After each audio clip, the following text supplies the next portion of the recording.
Bienvenidos a todos a un nuevo episodio de este podcast llamado Películas a Fondo, donde en cada ocasión hacemos un análisis completo y descontracturado de alguna gran película, y en este caso nos toca Unforgiven o Sin Perdón, esta obra maestra del año 1992. Mi nombre es Juan, acá estoy con mi hermano Martín. ¿Cómo estás, Martín? Muy bien, y con muchas ganas de hacer esta película, que me gusta mucho.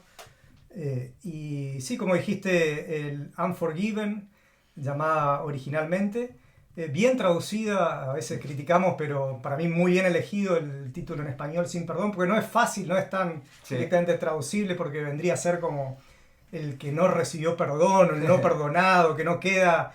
El Sin Perdón queda bien, mejor incluso traducción, por ejemplo en España le pusieron Los Imperdonables, que me parece que no refleja tan exactamente lo que dice, y el de España, viste que lo dice en plural. Sí. Y el Unforgiven es ambiguo, porque Claro.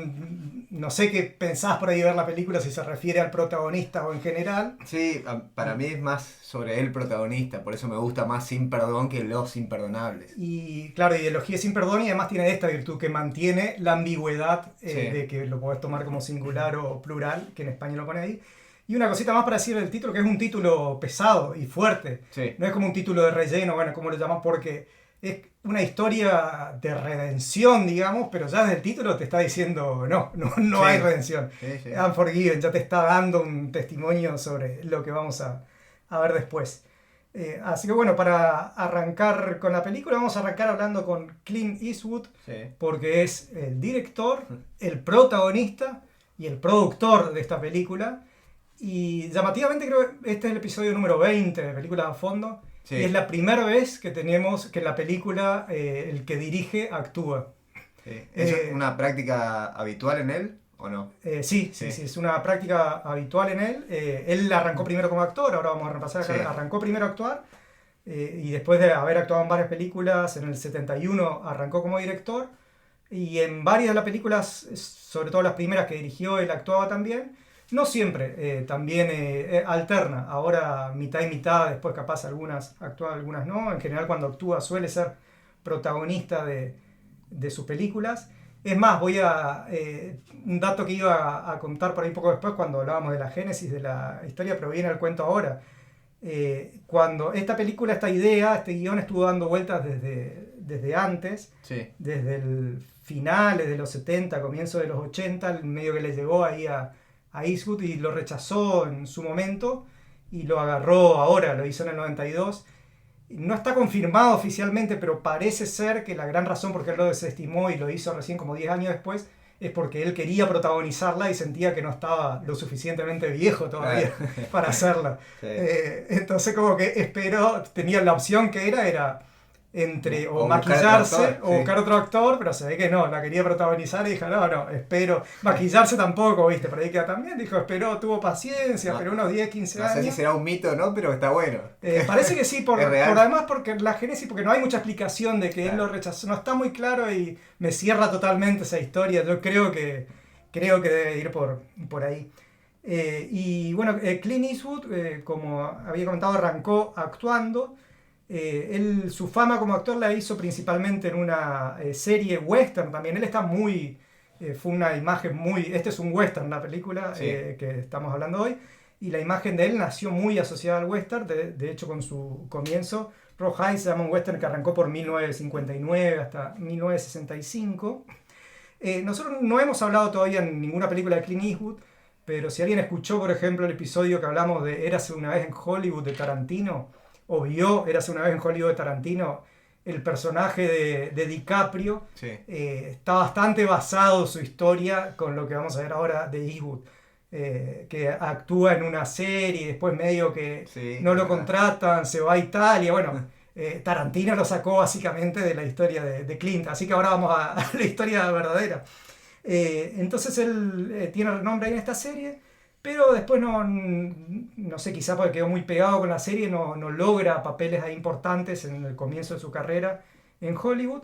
Y entonces le interesa, justo había nacido una movida en Italia, que directores italianos empiezan a hacer en Europa westerns, cambiándole un poco. El western es un género muy clásico del cine que está desde sus orígenes, del cine mudo había un montón de western, tuvo mucho éxito también con los comienzos del cine hablado en el 30, en los 40, y justo cuando, por ahí para mencionar el nombre más importante, es uno de los directores más importantes de la historia del cine, Ford. John Ford era como el máximo referente, que dirigió desde el mudo y también 30, 40, hasta bien entrado los 60, 70. Y justo ahí en los 60 empieza a haber una debacle un poco del género. ¿Por qué? Es medio difícil de explicar, hay como libros, notas enteras tratando de buscar distintas razones. No la vamos a animar acá, pero sí vamos a decir de que estaba medio... Sí, ya la gente le dejó un poco de... Y entonces necesitaba una renovación. Y esta renovación sorprendentemente vino de Italia. Claro. El western es muy asociado a los Estados Unidos. ¿Qué es un western para empezar? O sea, ¿qué pensás vos del western? ¿Qué se te viene a...? Así pienso de los vaqueros, los tiros, el lejano oeste, eso es lo que se me viene a la cabeza. Sí, creo que en general... Claro. Tenemos todos, hasta el que no miró nunca un western, más o menos una idea de por dónde viene.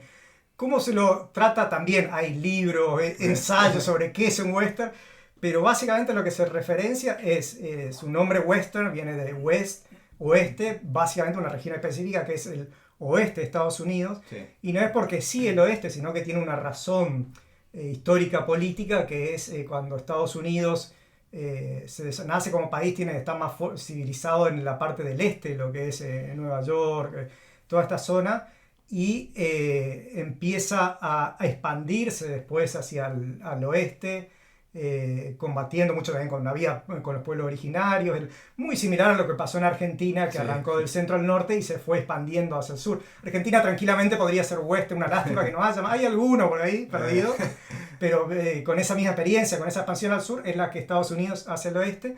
Así que se refiere a eso, y también está bastante anclado en una época que en general es desde el final de la Guerra Civil de Estados Unidos, allá por 1865, hasta más o menos comienzo del siglo XX, quizás hasta para poner una fecha, sí. Cuando arranca la Primera Guerra Mundial, 1914. En general está más o menos focalizado en esa época, y también no es casualidad, sino que justamente cuando se va provocando esa expansión. ¿Y por qué es interesante este género? A mí me gustan mucho las buenas películas western, son muy muy buenas. Y las empecé a ver hace pocos años. Yo le tenía prejuicio al western sin conocerlo, imaginaba así, de los tiros, que combaten con los indios. Y no, tiene un contenido filosófico, cuando está bien hecho, muy importante. Porque reflexiona sobre esto, sobre la civilización, la ley, sí. La moral, en cómo la moral, porque es justamente cuando todavía no está del todo establecido lo que hoy conocemos como la sociedad, sí. Las leyes. Entonces, ¿qué pasa cuando hay ese intermedio, así como un western bien hecho, como este, por ejemplo? Reflexiona mucho ahí. Bueno, estaba hablando de esta resurrección, viene ahí de Italia, hasta se le puso un nombre spaghetti western, ¿no? Spaghetti por ser una comida característica de ahí, en donde le hace ciertos retoques. Hablamos algo también en la película de Tarantino, pero lo hace incluso por ahí más amoral, más violento. Pero estas películas se sitúan en Italia, digamos, o la hacen los italianos y las sitúan en Estados Unidos. No aclaran en general los lugares, están ahí desiertos, no hablan mucho sobre los lugares y transcurre ahí quizás alguna, hasta lo que me viene a la mente, no recuerdo en esta vez Spaghetti Western, ni que diga, no, vamos a Roma, obviamente no, pero tampoco recuerdo, por ahí sí me estoy equivocando, no recuerdo que digan específicamente vamos a Texas, vamos como que están ahí, claro.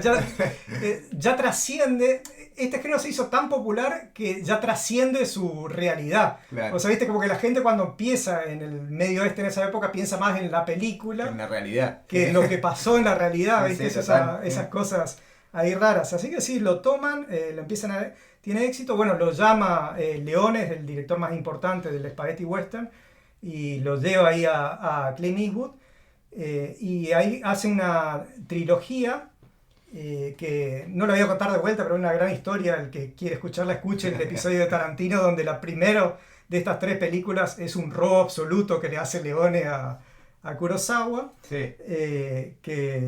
Y después hacen dos más, se transforma en una trilogía. La tercera para mí es la mejor, que se llama El bueno, el malo y el feo, que es una película muy, muy famosa. Es una de las que había pensado para hacer cuando dejamos hacer un western y podíamos haber hecho ese, al final hicimos este. Y ahí el personaje Clint Eastwood se hace también muy, además de él conocido, su personaje, que lo llaman el hombre sin nombre, es como el nombre del personaje, Sí. porque sí, uno no se da cuenta, pero en ningún momento lo llaman, es un nombre que aparece medio ahí de la nada, y ahí él ya forma como su persona como actor, casi que Clint Eastwood, entre esta y otras, el otro suceso después que tuvo mucho éxito como actor, Clint Eastwood viene con una serie que se llama, no una serie, una película, pero que se hacen varias secuelas, se terminan haciendo 5, la primera en 1971 y la última en 1988, que se llama Harry el Sucio, Sí. que es más policial. Pero él tiene también ese personaje similar al hombre sin nombre, que se forma la persona, el Clint Eastwood actor, que es ese medio silencioso, muy que característica, su especula, cara, sí. sus gestos. Claro, que no habla mucho, sí. que te dice con algunas de pocas palabras, pero que dice mucho con los gestos, como bastante inteligente, Sí. medio cínico. Ahí se forma la persona de él. Y más o menos ahí cuando arranca con Harry el Sucio, un datito nomás para mencionar de esto, en esta película que estamos analizando ahora, en las dedicatorias, él pone la principal dedicatoria dedicado a Sergio y a Don. Sergio por Sergio Leone, Sí. y Don por Don Siegel, que es el que dirigió la primera Harry el Sucio. O sea, claramente ellos son los dos que lo forman a él y son sus referentes. Y para la época hizo Harry el Sucio cuando él debuta como director también en 1971. Su segunda película de 1973, que se llama High Plains Drifter, no voy a decir el nombre en español porque es una de las peores traducciones de la historia, no porque sea feo solamente. Ahora quiero que lo digas, ¿cómo es? No, ¿sabes? Te voy a decir porque no lo voy a decir, porque es un título que spoilea. Ah, ¿Entendés? Es como que, no sé, a sexto sentido vos le ponga el psicólogo muerto. Claro, sí. Tiene un título en español que spoilea. Así que no, solo le voy a decir High Place Drift y traten de mirarla sin leer el título en español, porque te spoilea la película. Y a mí me fascinó, esa es la segunda película de él como director, es un western también. Él arranca con estos westerns, muy buena, muy oscura y bastante por ahí de eso acá. Él protagoniza también y hace medio su personaje. O sea, de todos sus de Hombre sin inicios, Nombre. actor, director, son western. Y Full. él se forma con este Harry el Sucio no es un western, sino que es un policial. Sí, sí. Entonces ahí mezcla de personas, pero sí, muy ligado al western. Y sus primeras películas como director no son todos western, pero hay varios western. Él hace antes de Unforgiven, hace en total 15 películas. No tengo la cuenta, pero algunas de esas son western y otras no. Y con Unforgiven él hace Fue la última. su último western. Y él ya dice, creo que cuando la estaba haciendo, la terminó de hacer, aclara, este es el último western, como que dice, con este me despido del western, este es todo lo que tengo que decir del western. Es más, este es un western particular, Sí. es un western, algunos le dicen hasta un anti-western, un western revisionista, donde Casi discute que un poco las ironiza un ideas, poco, se burla, entre comillas, un poco del claro, western. discute, por eso es una película muy rica, que es paradójica, porque es una película que discute, como vos dijiste, o ironiza, o se burla, entre comillas, pero a la vez lo respeta mucho y se nota que lo hace alguien que ama el western. Esa paradoja es difícil de lograr, que vos decís lo critico, pero muestro que tengo amor. No es una película que un western que lo bardee por alguien que no le gusta el western por ahí. Sí. Entonces yo creo que esa es la riqueza de la película. Pero él dice, si ya hago otro western voy a seguir diciendo lo mismo, dice, ya está. Y es más, de hecho él hizo varias películas después de Unforgiven y ya ninguna más fue un western. Cumplió. Sí. Sí, no hizo más western. Y esta Unforgiven, él ya tenía bastante éxito y le fue bien como director ya desde el comienzo. Pero quizás fue el punto culmine, que bueno, gana Oscar también, Sí. la película. Mejor película, mejor director. Si bien él ya era muy famoso, como que, viste que a veces hay un poco ese prejuicio en lo que tiene mucho éxito comercial, muy famoso, Sí. pero todavía no se le reconocía del todo que era un director. Hasta ahora algunos no, casi todos reconocen que él es un gran director, pero como fue tan popular que quizás con esta película se terminó de decir, che, sí, quedó comprobado que él como no solo como actor, sino que como director está en uno de los grandes directores de la historia del cine. Y yo mencioné a John Ford porque para mí el western, si tenés que nombrar dos personas, para mí John Ford es el western clásico y Clint Eastwood es el western de los 70, es el nombre de los 70 para acá. Y bueno, después de esta película, tiene también varias de sus películas, son muy reconocidas, ganan premios, mucha gente, por nombrar un par, no sé si querés nombrar alguna, Río Místico, Million Dollar Baby, no sé si alguna otra que querés mencionar. Río Místico te iba a mencionar, como la que más me gustó a mí. Sí.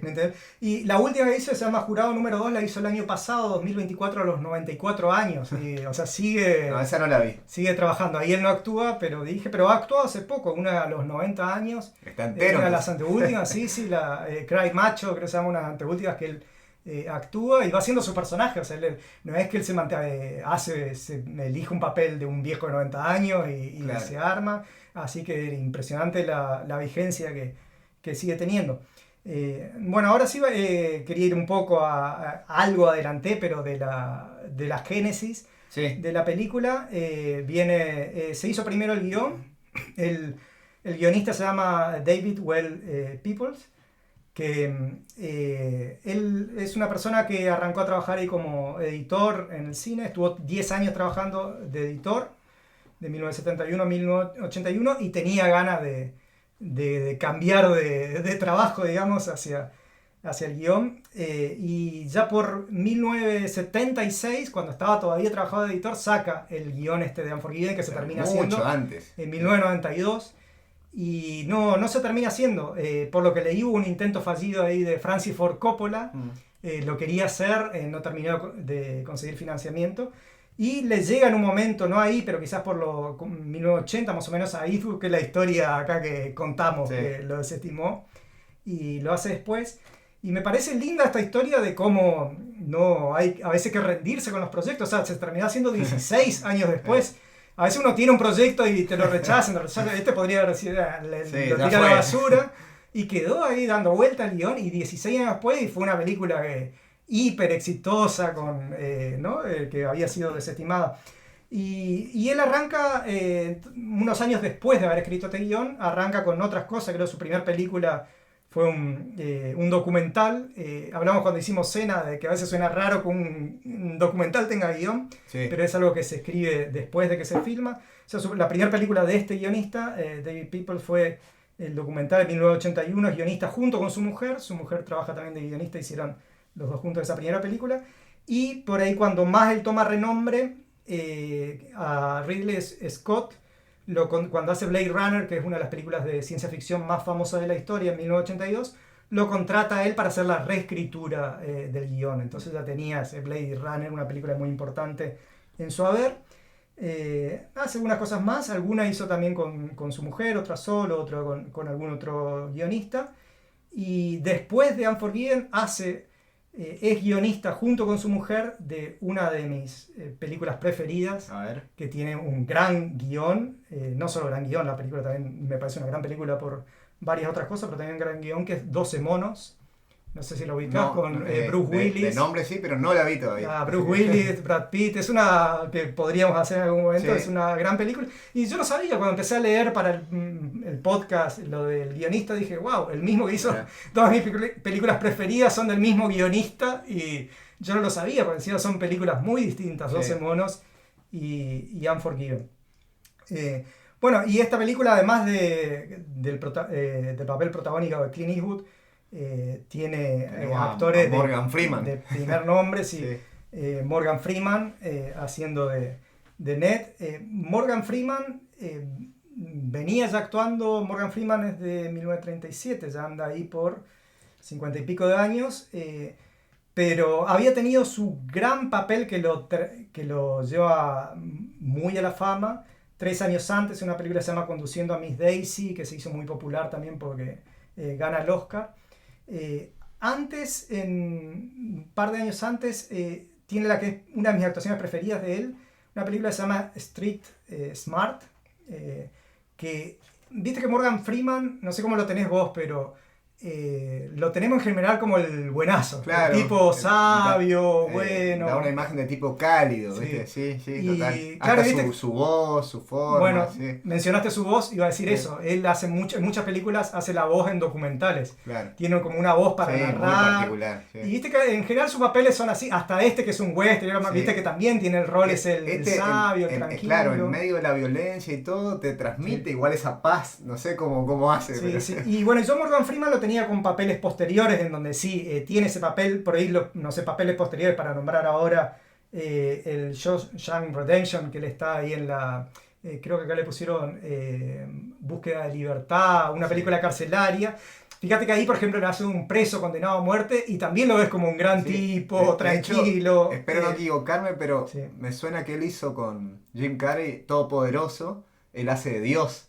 Y digo, sí, ¿no? sí, es así, sí. Y también por eso su forma de hablar, que le transmite esa paz, esa serenidad muy particular. Y este no es el papel que está, ¿viste? Después de esta, está, no sé, en Invictus, que hace de Mandela. Está $1 Million Baby también con Clint Eastwood. Bueno, pero para nombrar, justamente estoy nombrando lo típico que le ubicamos a él, para nombrar ahora la excepción. Sí. 1987, unos años antes de esta, en Street Smart, a mí me re sorprendió cuando la vi, porque él hace de un gángster, un papel totalmente distinto, ¿viste? Un gángster ahí medio jodido, y vi esa película y me impactó. Claro. Y dije, mirá qué bien. En otro registro, totalmente. Sí, totalmente, cómo la descosió ahí Morgan Freeman.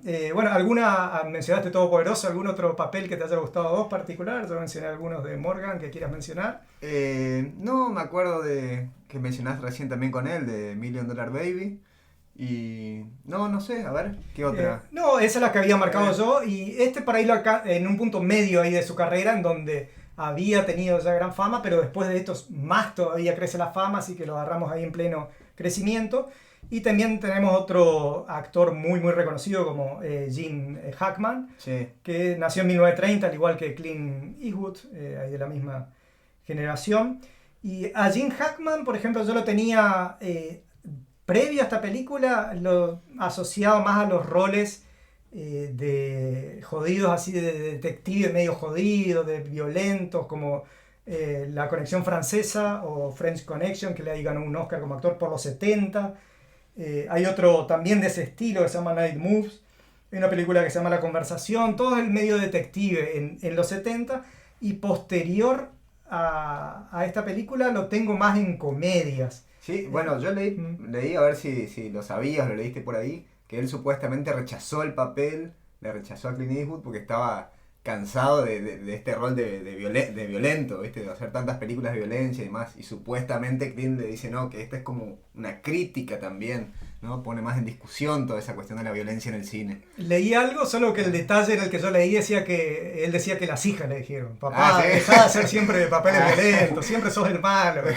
Y él como que quería ahí. Pero sí es cierto que yo lo tenía siempre haciendo más esos papeles más de malvado. Bueno, y más refuerza la teoría con lo que decís, que después de eso lo tenés más en registro de comedia. Y por ejemplo en La Jaula de las Locas, que es un papel ahí muy gracioso. Cierra la historia, entonces puede ser real. ¿Sí? Y Los Royal Tenenbaums también es un papel muy gracioso, que fue una de las últimas actuaciones, porque el 2000 y poquito se retira. Ahí está Ben Stiller, se retira del cine. Jane Hackman murió el año pasado, pero está retirado, se retiró del cine hace más o menos...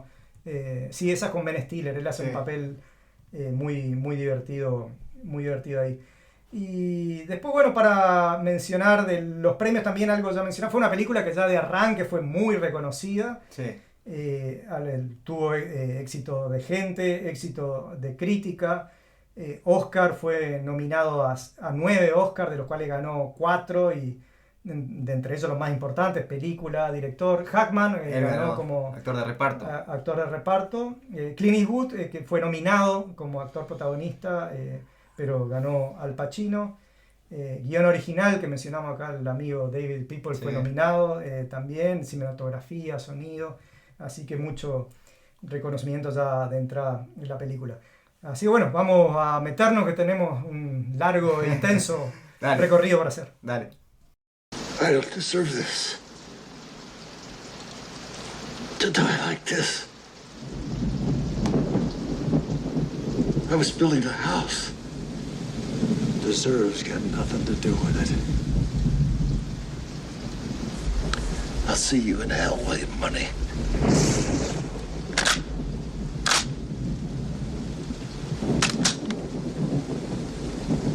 Yeah.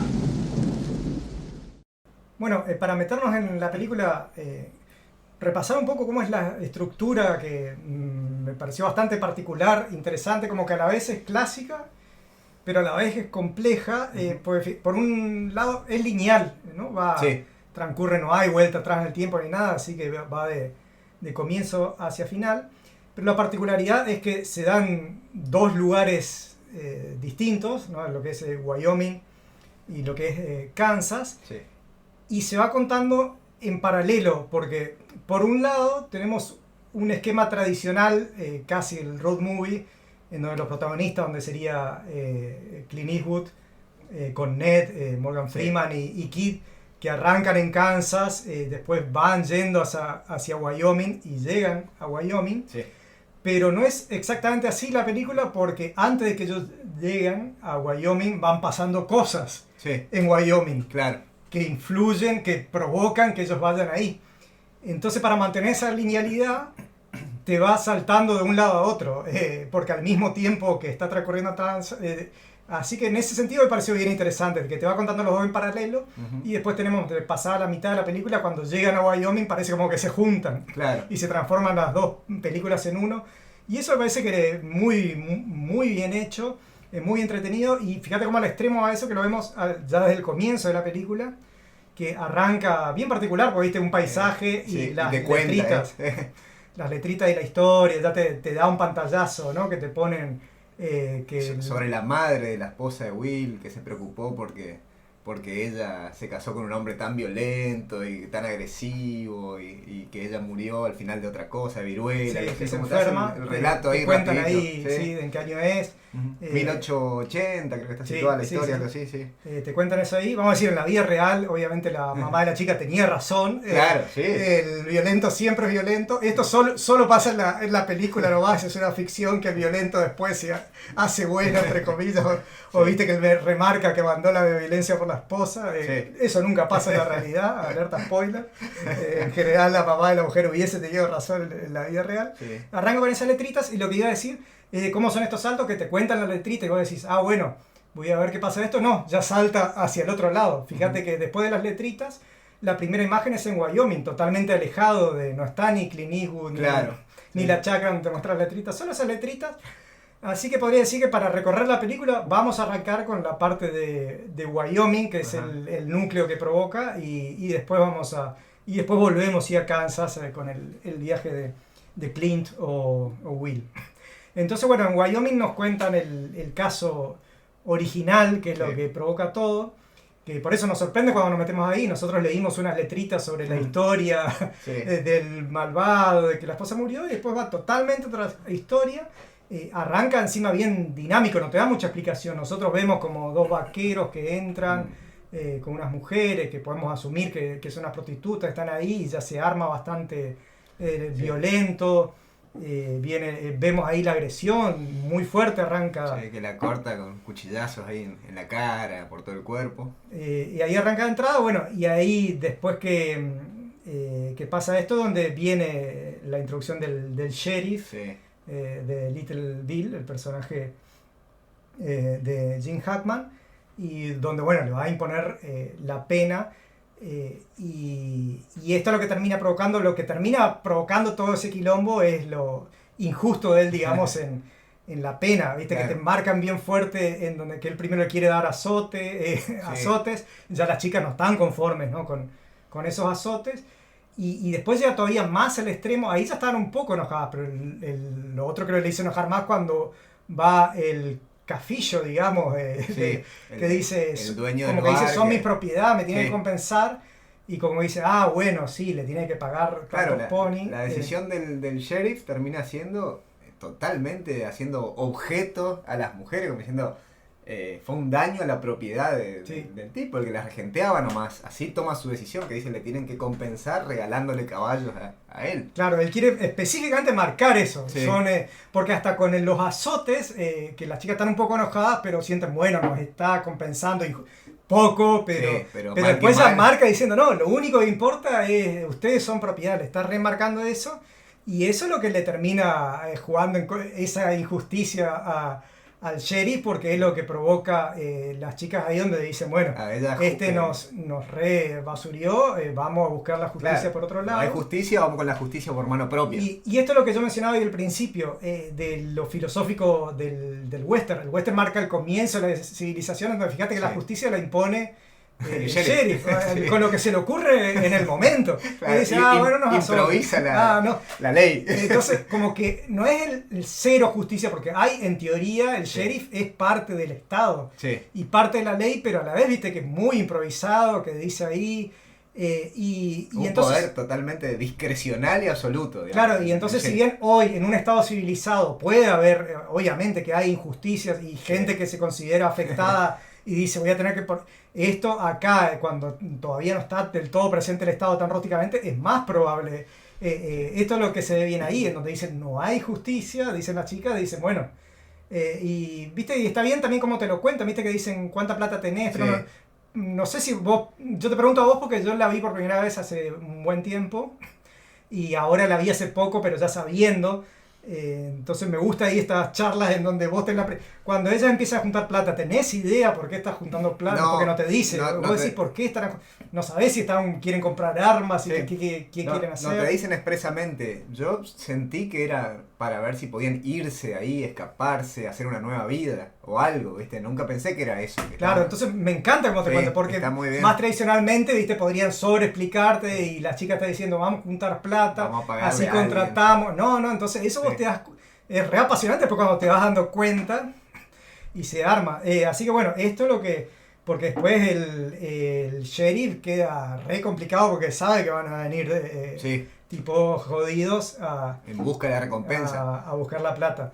También me llamó la atención el valor del dinero en la época, del dólar, digamos, porque $1.000 era como una cosa impresionante para Claro, los que iban a sí, buscar es eso. un gran De dinero, hecho, sí. hasta después te cuenta por ahí que las prostitutas cobran $1 por su servicio, digamos. Entonces decía, bueno, lo que debía ser el valor del dólar en esa época. O sea, bueno, en Estados Unidos hay algo de inflación. Entonces, viste, cuando ves una Sí. película que transcurre en 1880, hasta ahora notás diferencia. Sí. En la película de Argentina notás lo mismo cuando ves ahora una película de 2015. Claro, sí. También más o menos la misma diferencia. Sí. No, Después- en Estados Unidos tenés que irte hasta 1880 Me- para que se note la Me diferencia. quedó pendiente, después iba a averiguar un poquito el valor del dólar y después se me pasó, pero... No, pero sí, cuando en periodos muy largos, sí, hay. Obviamente que no es.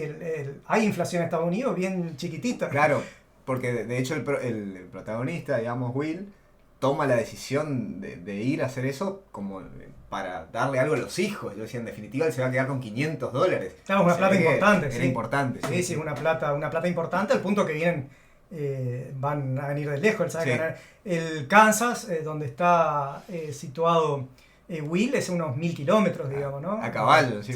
Sí. Y bueno, y después de esta parte viene el tema de los ponis. Ahí viene una parte también que me encanta, que es cuando le vienen después los dos vaqueros estos que atacaron a las chicas. Sí. No me queda claro si los dos atacan o en realidad No, es uno que uno ataca, ataca y el otro es como su compañero que estaba con él o que fue con él, que quedó ahí. Viste que él como que yo creo que siente bastante injusto que él quedó también implicado. Vos decías la parte donde van a regalar los caballos. Bueno, y ahí van a regalar los Sí. caballos, claro, y ahí viene esta parte en donde creo justamente el que no fue el que atacó, que tendría que revisar de vuelta, no sé si es la liga de arriba o él fue partícipe o fue culpable o No, puede ser que el otro... Yo creo que Bueno. fue que fueron juntos al lugar. Esa nomás fue su participación, digamos.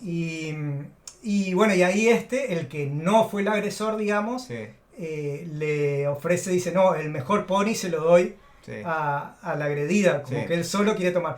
Bueno, y ahí es re interesante porque, viste, y ahí te muestran a las caras de las chicas y vos no sabés. A mí me encanta la cara de la agredida. Ella ¿Qué quería. siente? ¿Qué siente? ¿Vos, parece como que le gusta el gesto, se le mueve el sí, gesto. yo no sé si tanto porque le gustó o porque también seguramente el valor de los caballos en ese contexto era mucho.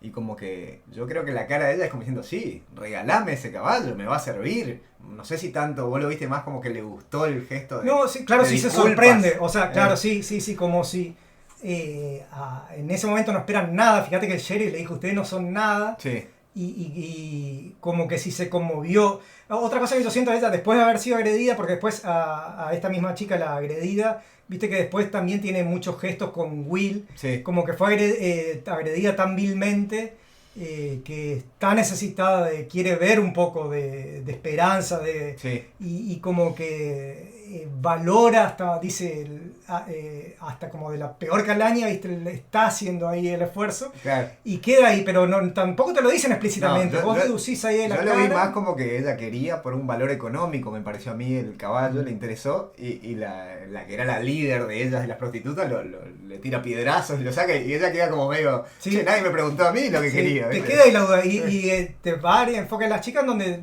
viste, sí, te queda la duda como espectador. Sí. ¿Valoran ese gesto o no? Sí. Y bueno, y al final la que habla es la líder, que es sí también, que tiene mucha fuerza. Sí. Y le dice, no, viste, que me estás cargando con un pony. Salí de acá. Salí de acá, vamos a seguir con nuestro el plan. Esto tiene, y bueno, viste que ahí tenemos dos chicas con su carácter, está la agredida y está la líder particular. Sí.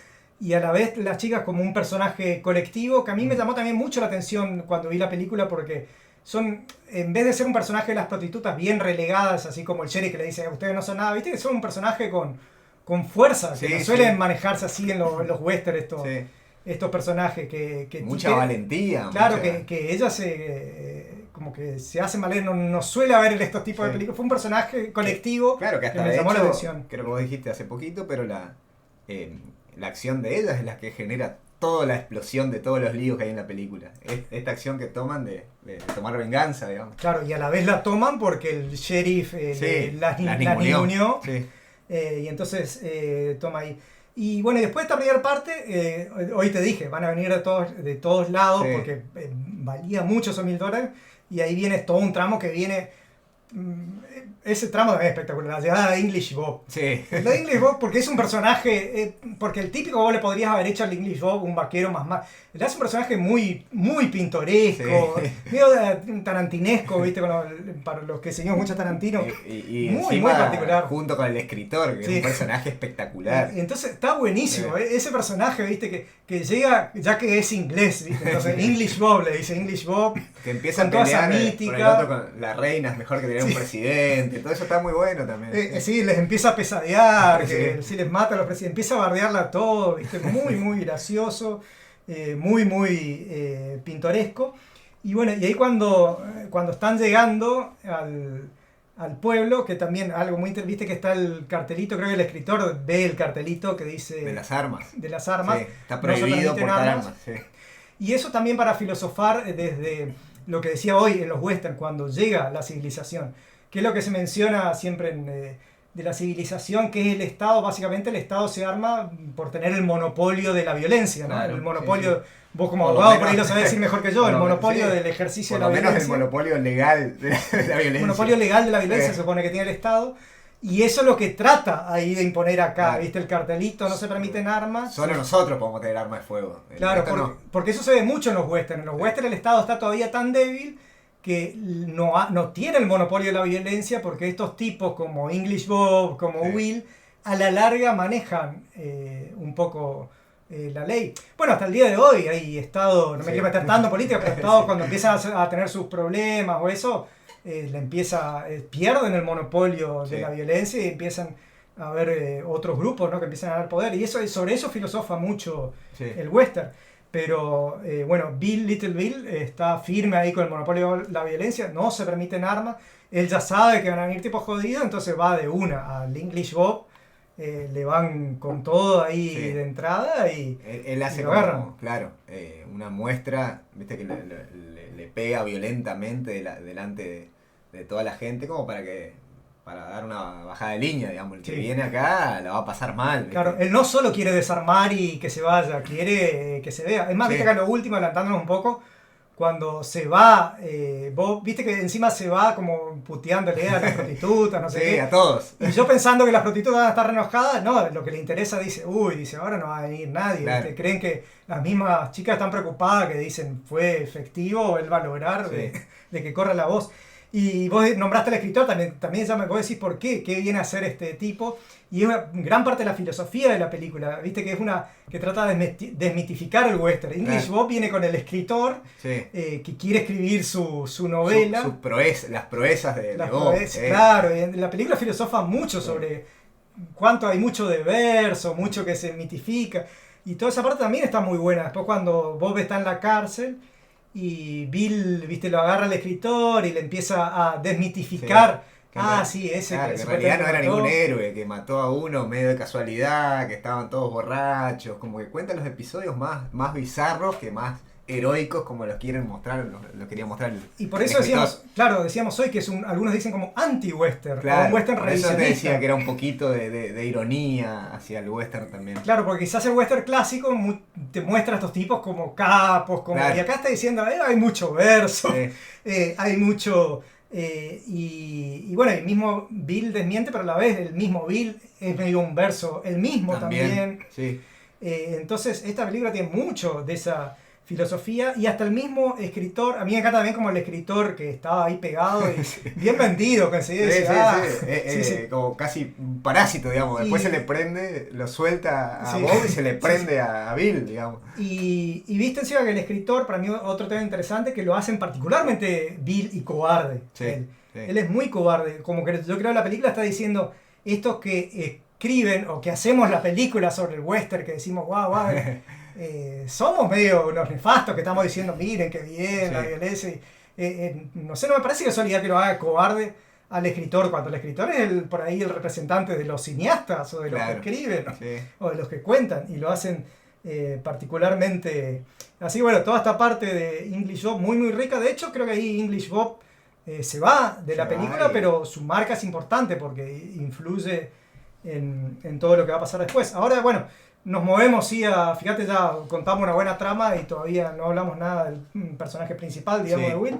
Vamos a saltar ahora, contamos algo de la historia que es, si no te hubiesen aparecido esas letritas al principio, que decían, este era un tipo muy violento, agresivo, lo primero que te muestran de Clint, de Will, es que está medio torpe, en decadencia, ¿viste? Tiene su granja, se cae al piso. Sí, quieren focalizar que es torpe, porque que el tipo está muy... Más te muestra, como que no había el remarcar. No puede ni manejar a los cerdos, ¿viste? Se cae al barro, ahí con los hijos, como puede llevar adelante te lo muestran mal el tipo, muy, muy en caída, ¿viste?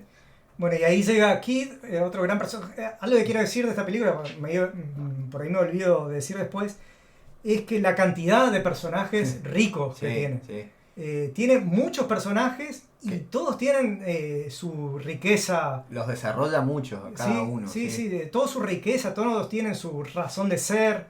Y eso no es fácil cuando manejás tantos personajes. Y todos muy ambiguos también, no es que tenés el bueno que es todo bueno, el malo que es todo malo, todos tienen su rebusque ahí, muy profundo. Bueno, y eso por ahí lo sacó Clint Eastwood también. Fue una de las grandes innovaciones del spaghetti western. Claro. Quizás el western más clásico siempre fue más tradicional. Malo, Y cuando llegó, se agotó un poco y lo que logra el spaghetti western, que Clint Eastwood mama mucho de ahí, es un poco esta relatividad, la moralidad, que lo hace un poco más rico y le da una frescura, ¿no? Y Clint Eastwood después lo muestra acá que lo sabe ejecutar a la perfección. También incluso ya en su segundo western que mencioné hoy como director, el tema cómo maneja ahí la moralidad de los personajes, en una película de 1973, me fascinó, me pareció excelente. Y bueno, cuando llega Kid, ya está esta ambigüedad donde Kid, cuando viene con esa propuesta, viste que como que lo admira y lo bardea también, ¿viste? Le empieza a pinchar. Y viste, Kid siempre es una incógnita, que él se hace medio se cree el crack. También te pregunto, otra cosa que te voy a decir, porque yo la vi ahora cuando la vi hace poco, yo ya sabía cómo era Kid. Vos Kid, cuando llega y todo el comienzo, ¿te veías venir ese que después él al final era un medio chamullero y más o pensabas, este es realmente un tipo Para mí, jodido. al principio te lo pintan como él tenía mucha ambición de ser un tipo bien jodido, ¿viste? De ser violento, él quería eso, lo veías como que tenía mucho fuego interno que quería hacer. Pero ya al poco desarrollo, cuando van en camino los tres ya junto con Ned, ahí ya al toque te muestran que el tipo, viste, que no ve bien, que es medio torpe, que es medio miedoso. O sea, al principio te da la sensación que es un tipo fuerte, jodido y que va con todo para adelante. Y después ya te empiezan a mostrar. Lo viste como transicional. Sí. Bueno, entonces sí, ya ahí nos metemos, como dijiste, que lo va a buscar a Ned y se van.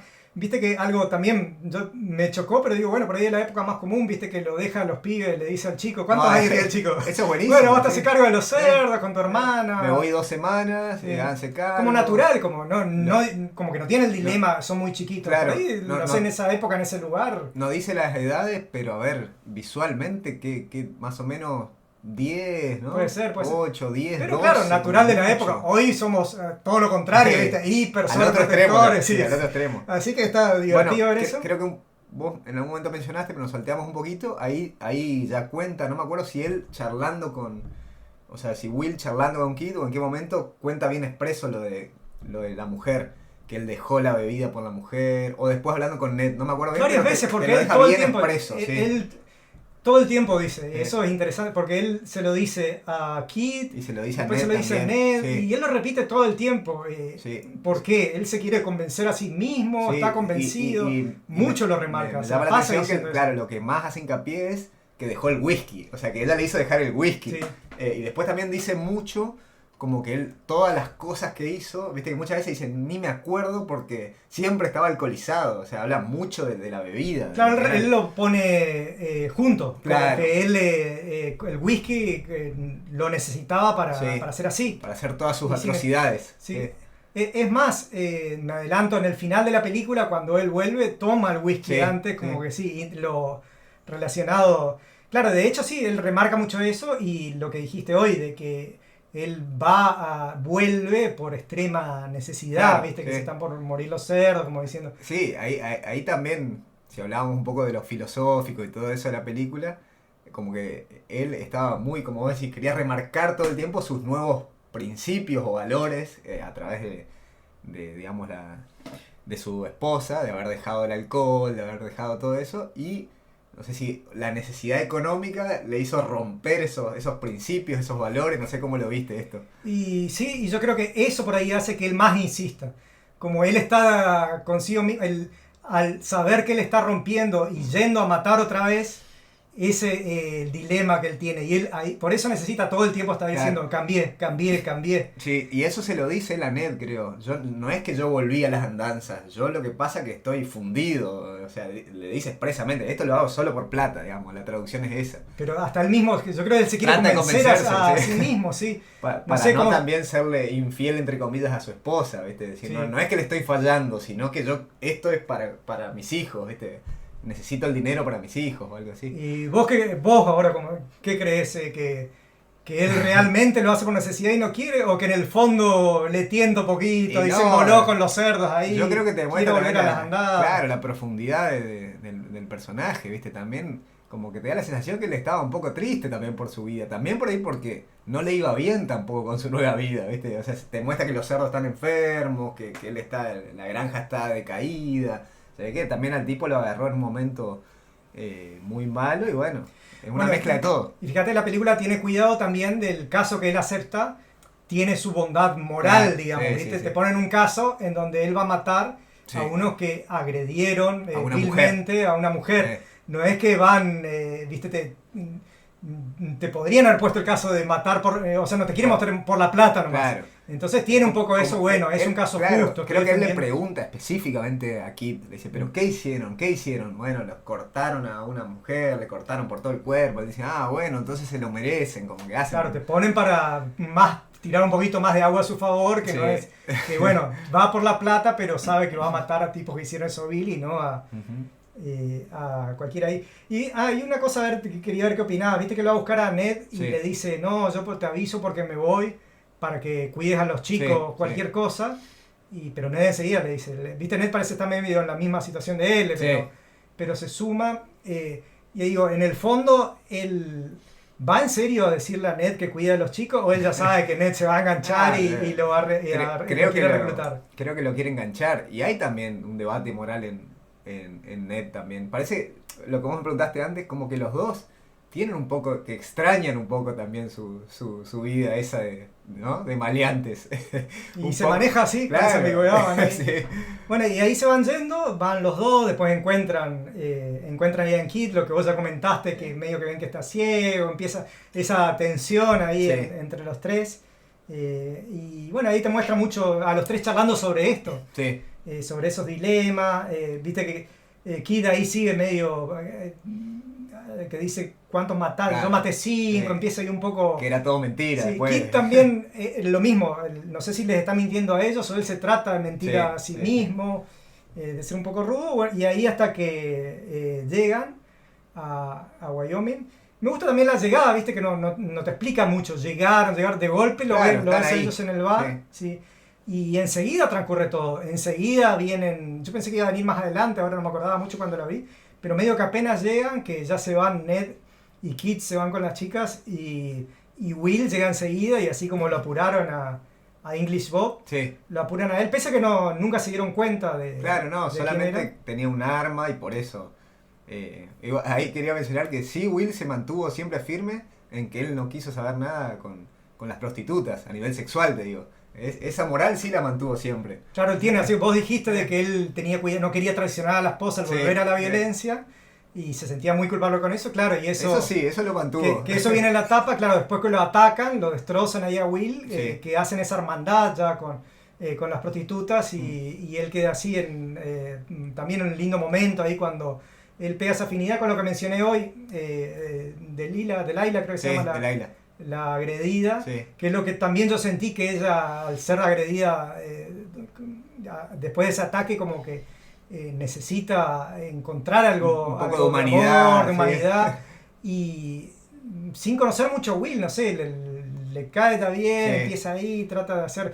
Es más, viste que cuando Will le dice no quiero, que primero se siente ofendida, pero después cuando él le dice eso, no, porque quiero ser fiel a amor, se reemociona con ese gesto.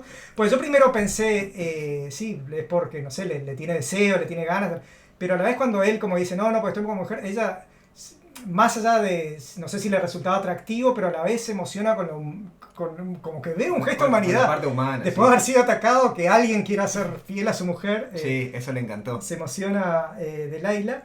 Y viste después cuando charla de Laila con la que sería la líder, digamos, de las chicas, que fíjate la líder, la fuerza de la líder, me llama la atención que es la única de todos ahí en Wyoming que saben. Claro. O sea, evidentemente es una chica con mucha expertise, que conoce a todos. Viste que ni siquiera Little Bill sabe, y Will era re famoso, parece. Little Bill no lo reconoce. No se dio cuenta quién era, Y la líder de las chicas sí sabe quién era, porque viste que le dice a Adelaide la esposa está muerta. La esposa murió, sabe perfectamente quién está, sabe que la esposa murió, pese a que ese dato me llamó ahí la atención. Y bueno, después viene cuando sí van a enfrentar, van a matar van a hacer su encargo, los tres. Y ese otro dato porque también me pareció un anti-western, un western que se va de lo clásico. En el western clásico decís, esta es la clave cuando van a matar a lo que tienen que matar y te arma un enfrentamiento épico. Claro. Y acá todo lo contrario, te hacen anti-épico, desde lejos. Hasta es con torpeza, ¿viste? Con cierta torpeza, le tiran, como que le erran también algunos tiros. O sea, lo matan con dificultad, ¿viste? Todo medio ambiguo también. Claro, y primero Ned le erra y Ned queda ahí muy mal. Ahí, no sé qué opinás, Ned... y Ned queda muy mal por problemas porque le está fallando técnicamente o por el tema moral. No, yo creo que cuesta, dilema moral, sí. De hecho, después de eso, viste que él abandona abandona, tan mal que se va. Y otra de riqueza de los personajes, viste, pese a que los dos, tanto Ned como Will, son medio ambiguos, están medio igual. Yo siempre siempre lo vi a Will como con estas dudas. No, yo voy, pero yo en realidad soy bueno, cambié todo el tiempo dudoso. Sí. Y Ned como que tranquilo, Ned, viste, como Morgan Freeman, Ned va a los Morgan Freeman, yo soy tranquilo, sabio. Entonces te re sorprende que al final Ned entra en la crisis absoluta y no puede. Y Will después cambia. Will cuando hay que ejecutar, dice, bueno, lo tengo que matar. Más frío, listo. digamos. Sí. Cuando, es más, ahí agarra la pistola, Will lo termina matando. Viene una escena también re fuerte que trata de mostrar un poco cómo cambió la compasión de Will cuando le deja que le dé agua. Una escena muy fuerte también, ¿no? Que le dice, sí, dale agua, como que... No te vamos a disparar, andá, ayudalo, dale agua, sí. Y lo que te decía, fíjate lo anti-western, que son tan poca heroico como asesinan a los dos, que el segundo bien simbólico y extremo que cuando está cagando, es así, lo hace a propósito, como diciendo, quiero mostrar que... Bien bajo. Claro, como me quiero ir del siempre contar como heroico, ya habíamos hecho con el escritor, con los mitos, la muerte a uno desde lejos, ¿viste? Disparando cuando el otro ni está viendo.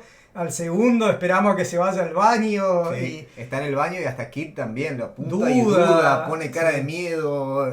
Sí, es todo muy así. Y ahí, bueno, lo de Kid, eso es muy rico, que pone ahí. Que yo en un momento hasta pensé, pone cara de mí, no se va a animar y no le va a disparar. Y al final como que le dispara, queda eufórico, se empieza a hacer el canchero otra vez. Después cuando empiezan a hablar, se quiebra, empieza a llorar, nunca más. Todos los caminos juntos se le cruzan ahí a Kid. Y bueno, y ahí vamos con el desenlace en donde a Ned, que se va a rajar, al final lo atrapan. Lo atrapan. Lo torturan. Y muy loco también como se enteran, ahí viste que viene una de las chicas a hablar con ellos. Y dice, yo pensé que vos sabías. Después también me sorprendió porque a vos te muestran cómo lo están torturando y que él así todo no larga información, ¿viste? O sea, Ned se la banca, lo están pegando latigazos, pero después te enterás, o sea, le cuenta ahí la prostituta a Will, que Ned al final, antes de morir, le dice, termina con, quién era él, le cuenta todo, o sea que el tipo no aguantó más. Y porque habrá sido, habrá sido una tortura extrema, bueno, al extremo que lo mató, digamos. Bueno, a mí siempre me impactó, yendo por ahí en la vida real, cuando hablé con gente que me cuenta, viste, sobre las torturas y eso, que hay muchos que dicen de que nunca podés juzgar mal a alguien que confesó, porque a veces, viste, se tiende a eso. No, pero lo que debe ser eso. Todos sabemos reconocer lo heroico del que no confiesa frente a tortura, pero remarcan gente que sabe ahí el tema, nunca hay que juzgar mal a alguien que terminó confesando bajo tortura, porque no es un traidor, o sea, vos no sabés eso es totalmente imposible. El sufrimiento físico debe estar completamente estudiado, como hacen para quebrarte emocionalmente, psicológicamente al extremo. ¿Viste? Claro, y ese ejemplo te lo muestra claro, porque Ned, vos te quedas convencido igual que de ninguna manera es un traidor o... Está convencido que es un tipo 100%, bueno, medio absurdo decir 100% moral, porque también era un asesino, un tipo ahí, pero también al ser Morgan Freeman, viste como a veces el actor que pones te juegan como juzgar el carácter. Terminás empatizando a full con claro, él. Y si no fuera Morgan Freeman capaz no tanto, porque no es que te muestran tanto, pero viste que Morgan Freeman tiene esa que te lleva tan cálido, esa cualidad, sí. Tan buenazo que lo querés. Entonces pegó ahí muy bien para ese papel. Y bueno, y ahí cuando Will se entera de eso, y eso le cambia, cuando le ve que lo torturaron y lo dejaron ahí, Will, yo no me había dado cuenta, después leí que él toma el whisky, que él acepta el whisky a Kid, y va ahí. Es como casi que la espinaca de Popeye, él toma el whisky y se transforma. Sí, es cierto. Y ahí quiero volver a una idea que dije hoy, que la película como que, lo que dijimos recién, que un anti-western como que te evita el duelo con los dos agresores y te hace returbio, pero a la vez la película también quiere mantener códigos del western y ama el western y te da un final típico del western. Ese enfrentamiento final donde Will va y termina matando a todos, ese sí, o sea, ahí dice, bueno, te doy también un final típico del western, que le empieza ahí a ahí recién a lo último, ahí nos enteramos algunas puntualmente las atrocidades que había hecho Will, que dicen que él puso una dinamita en un tren, que mató niños, mujeres. ¿Se lo dice Bill? Sí, me acuerdo quién se lo dice. Creo que sí, Bill se lo dice. Claro, justo antes le dice todo, sí. Claro, es cierto, no sabíamos antes, sabíamos siempre que se menciona que él era súper malvado, forajido, pero ahí hay detalles, pusiste dinamita en un tren, andás a saber por qué lo puso, ¿no? No te dice en contexto de qué. Pero evidentemente era un tipo así, totalmente loco, sacado. Claro, y te quiero remarcar eso. Eso me gusta mucho también de la película, que la película... no quiere hacer una película de redención, porque sería por eso la película se llama Unforgiven, sin perdón. Y eso me encantó, porque otras películas, viste que a vos te queda medio, dicen, no, este sí, era y ahora es bueno y lo perdonamos. Te quiere jugar un poco con la ambigüedad, viste como casi que te dice sobre el final de la película, cuando vos ya estás empatizando fuerte con él, ahí te tira toda la data. Sí. Él mató mujer y bueno, y queda... Entonces la película te dice, sí, no, viste hasta ahí, te sigue jugando con esa ambigüedad que la maneja muy muy bien. Y bueno, y él, al típico tiroteo que Will, pese a que se le caían los cerdos, ahí no sé si por la espinaca del whisky. Es que por eso me acordé y te dije la espinaca, porque hay como una contradicción bastante importante ahí, o por ahí es también toda la parte psicológica. El tipo le costaba subirse a un caballo, le costaba agarrar un cerdo, y ahí agarra y mata, no sé, a 4, 5, 6. Claro, sí. Solo en un arma, ¿no? Y bueno, y también yo creo que te muestran como que lo que hicieron con Ned es lo que a él Claro. le Bueno. saca. Viste que el primero que mata, ¿no? Es el dueño, dice, ¿quién es el dueño Sí, del lugar? también recién dijimos lo de la tortura. Bueno, evidentemente Will no lo juzga. Claro, todo lo contrario. Sí, sí, sí. Fidelidad plena, o Sí. sea, no lo juzga ni mínimamente. Voy a comentar algo que iba a comentar y me olvidé, pero que me enteré leyendo de que de dónde viene esta historia. Hablamos del guión, Sí. que el guión tiene bastante influencia de la Odisea de Homero, que no la leí ni la conozco, pero por lo que leí, investigué, no me puse a leer la Odisea de Homero, no me atreví, pero debe estar interesante ahí, tarea para el hogar, para ver qué tanto cierra con esto. Dice que está bastante con esta historia, que es un personaje que el Ulises es Aquiles es el Sí. personaje de la Odisea de Homero, que era así violento y que quiere redimirse, quiere abandonar la violencia, y al final retoma por una causa justa, que también es algo así de una agresión a mujeres, pero él sigue renegando la violencia hasta que ve que matan cruelmente a un amigo de él y ahí se destapa de vuelta. Así que sí, me re sorprendió, pensaba una historia escrita hace más o menos 2600 años y cómo Sí. estaba ahí y nos sigue apasionando la historia. Total. Y 2600 años después. yendo a algo moderno, Mm. supuestamente vi que la película Logan, ¿viste? De Wolverine, digamos, el personaje Sí. de Logan, como que dice que expresamente ellos dijeron, tanto el actor, Hugh Jackman, como el director, que está basado en esta. No en Forgiven. Sí. Esa muy similar, el tipo en caída, arrepentido de sus crímenes del pasado, y que también hay un hecho puntual que lo hace tener que volver a las andanzas, ¿sí? Bueno, tarea para el hogar. Primero leemos la Odisea Y de después vemos Homero Logan. y después vemos Logan. Yo veo Logan y vos lees la Odisea.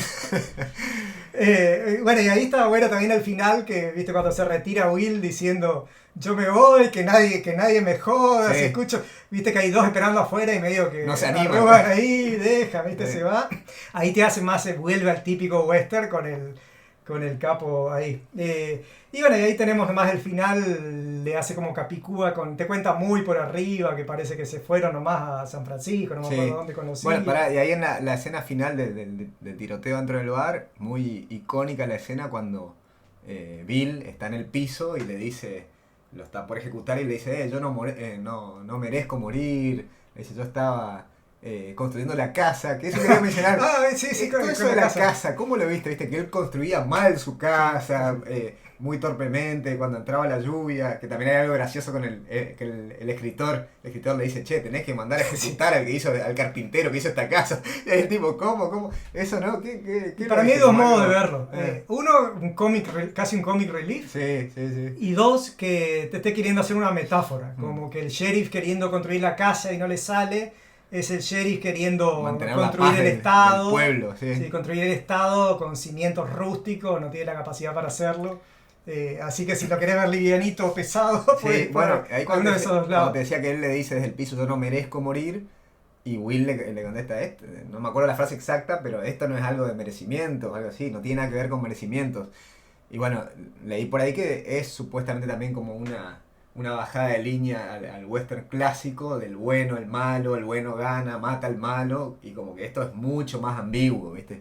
Acá mata el que puede, muere el que le fue mal y chao, ¿viste? Sin demasiada moral ahí en esos Sí, asuntos. hasta las cosas técnicas discuten. Viste que también hay una discusión que el clásico western es quién es más rápido. Sí. Y Habla discuten un mucho poco de de eso eso. acá, Y el sí. otro dice, no es el más rápido, sino que El que tiene más sangre el fría, que sangre digamos, fría más, elige sí. bien. Después hasta el mismo Will discute cuando el escritor lo viene a interrogar y medio que le dice, no, fue medio casualidad, ¿viste? Sí, te va mucho para seguir escarbando Sí.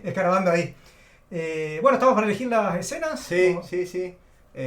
Bueno, yo voy a elegir entonces la que mencionamos hace poquito, cuando Kid después de que Kid lo ejecuta a uno de los vaqueros, la parte donde él confiesa ya expresamente que nunca había matado a alguien, que empieza a tomar alcohol y que queda tipo destruido psicológicamente por lo que hizo, arrepentido, destruido, y dice, listo, chao, yo renuncio a todo. Me gustó por eso, digamos, como que la película te muestra expresamente, quizás contradictoriamente con el western clásico, quizás, que no es, mato a uno, listo, sigo, está todo bien. No, el tipo mató a alguien y eso fue un quiebre psicológico tremendo. Entonces me gustó eso, muy crudo y por ahí muy realista en cierto punto. Eso me gustó mucho. Sí, mirá lo fuerte que es, que yo iba a elegir, o voy a elegir la misma. Mirá. Fíjate la fuerte con la cantidad de escenas que tiene esa película, y los dos pensamos en la misma escena. Y yo, no tanto en cuando la vi ahora por última vez, una semana ahora antes de hacer el podcast, sino porque todavía recuerdo cuando leí por primera vez la película, fue el momento que me chocó y me impactó. Porque venía yo de ver algunos westerns, y claro, veía al Kid, el que se hace el canchero. Voy a comentar algo que quería comentar de Kid. Yo sentí la analogía, viste que eso, como es el Kid, lo vi muchas veces más con lo sexual. Siempre, viste, el típico que dice, sí, yo tuve un montón de relaciones. Que dice una cosa y la realidad es otra. Siempre, viste, muy asimilado. Bueno, es la frase, dime lo que alardeas y te diré lo que careces, sí. digamos. Viste que esa es la bien típica, y que después resulta que era virgen. Sí. Esa es como una historia bastante típica. Sí. Y acá está buenísimo porque está traspuesto era virgen de asesinatos. Claro, al asesinato. Y por ahí porque hasta dialoga con eso, viste, como en el western, como la masculinidad es el matar. Viste que hay, mira, un punto más tirado ahí que saltó de que trata de tener, de cómo falsamente trata la masculinidad. No es casualidad, viste, que hay un par de referencias al pene, dos referencias importantes al pene en la película. Bueno, el comienzo de la película es que la prostituta se burla del tipo porque tenía el pene pequeño, ahí la cuchilla, o sea, todo, esa es la génesis del quilombo, digamos. Claro, y después hay otro que le daban 2 pistolas por el pene grande, o sea, también habíamos salteado un poco esa reflexión. Sí, total. Y Kid también es el típico, la analogía con el que era virgen en realidad, pero hablaba de...